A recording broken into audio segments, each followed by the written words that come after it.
sekarang mari kita lihat keterangan Imam Az-Zahabi tentang syirik. Fa akbarul kabair asyirku billahi ta'ala. Maka di antara tingkatan tertinggi dari dosa besar itu yang pertama adalah syirik. Wa huwa naw'an. Syirik ini ada dua jenis. Awas hati-hati.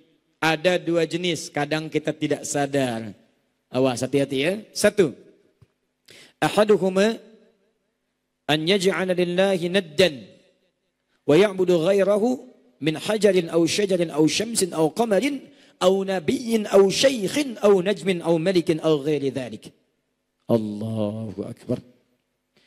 Yang pertama, menjadikan seseorang sosok atau makhluk sebagai Tuhan selain Allah Subhanahu wa taala. Langsung menjadikan Allah punya saingan.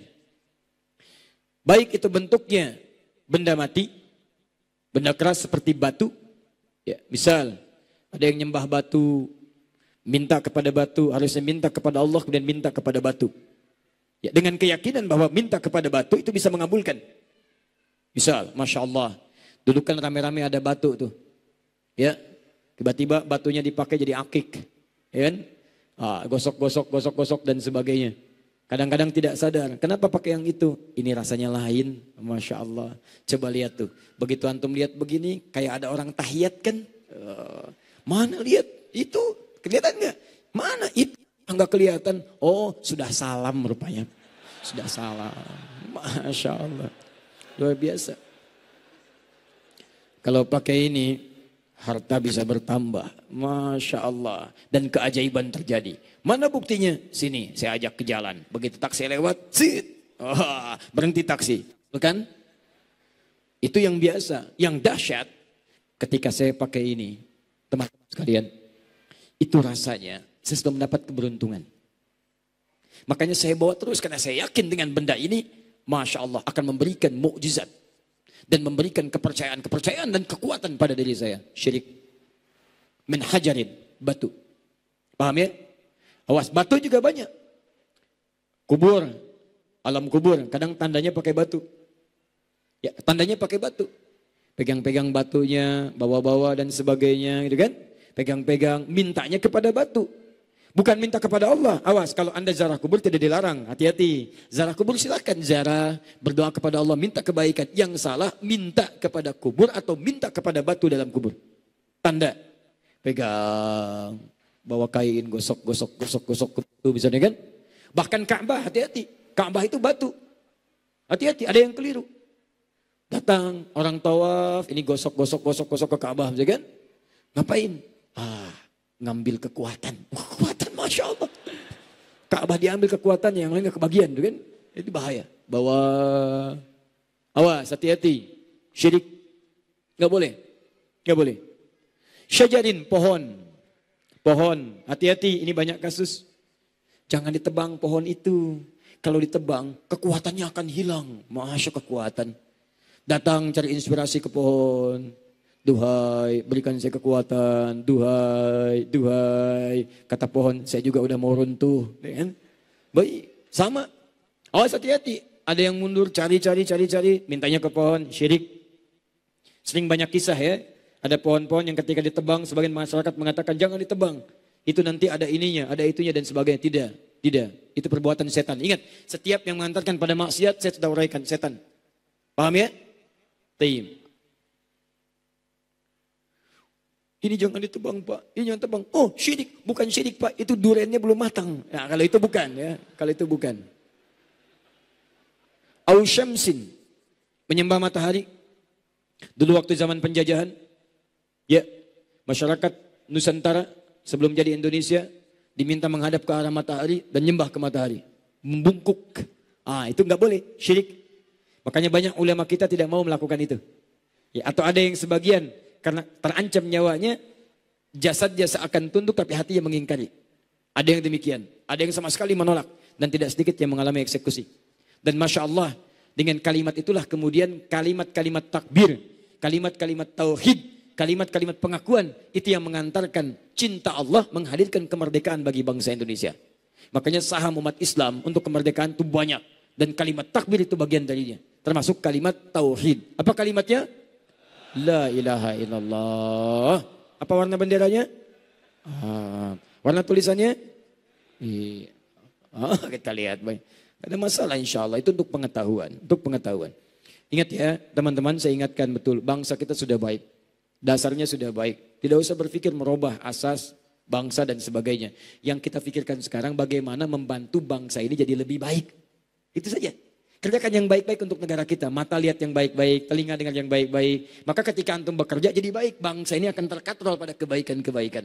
Kalau negara ini diisi oleh orang-orang bodoh dan orang-orang ahli maksiat, maka itu tidak pernah mengantarkan kita pada kebaikan. Makanya kita harus bantu supaya kita menemukan orang-orang baik.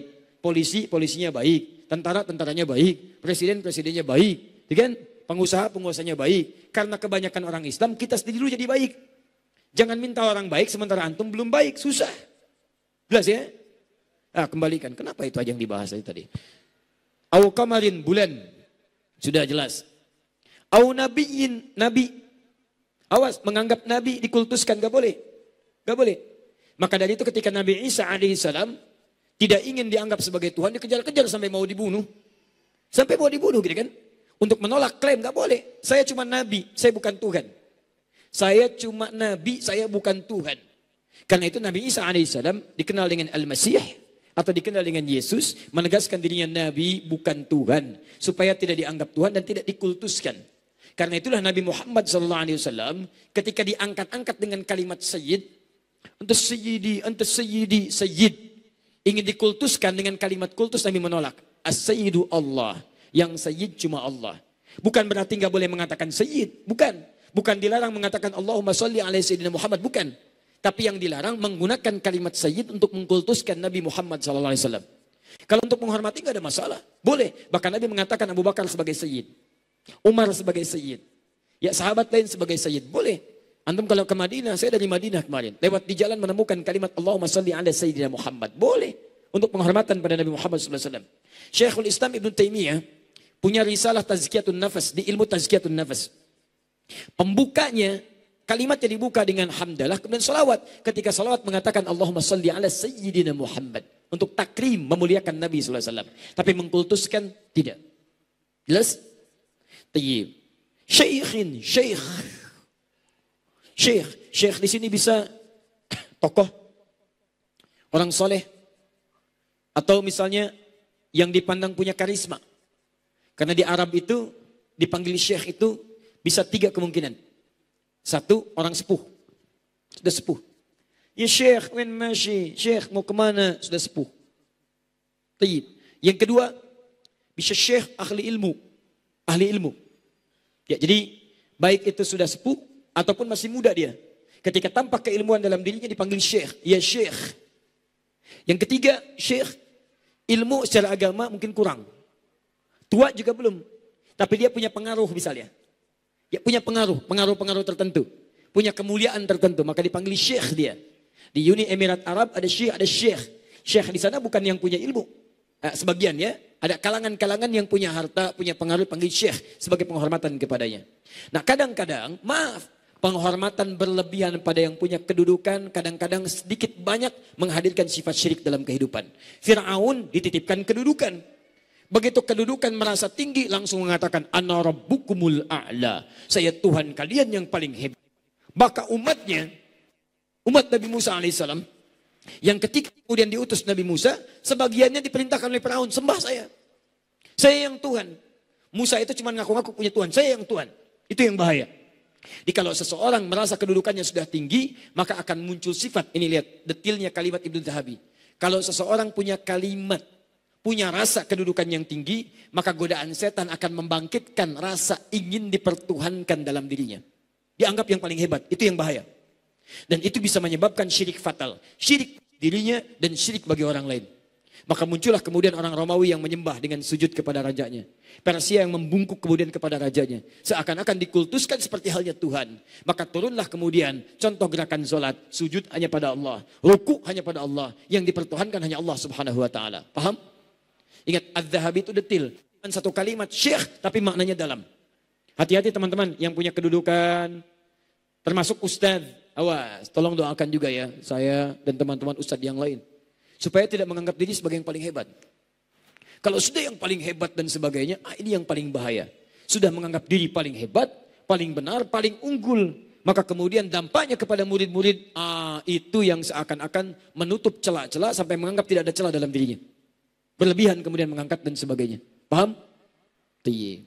Termasuk tokoh, siapa saja bisa masuk dalam kategori syekh dengan pemaknaan yang luas. Pemaknaan luasnya, makna jauhnya.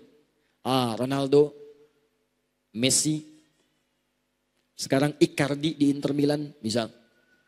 Siapa lagi yang muncul-muncul?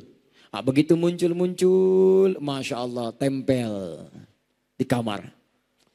Aku saat tidur melihat Ronaldo, merasa memberikan kekuatan. Kayaknya besok main bola jadi lebih jago goceknya. Masya Allah, syirik. Sama. Aku kalau pakai kaos Lionel Messi ini seakan-akan yang lain mudah aku kalahkan. Bobol gawang gampang sekali. Masya Allah. Karena gak ada yang lain, cuma dia sendirian. Sama. Gak bagus.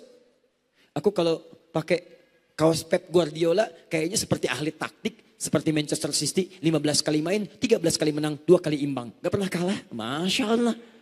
Sama. Tato. Pakai gambar orang, gambar macam-macam. Dengan adanya tato seperti saya memberikan kekuatan pada diri saya. Syirik.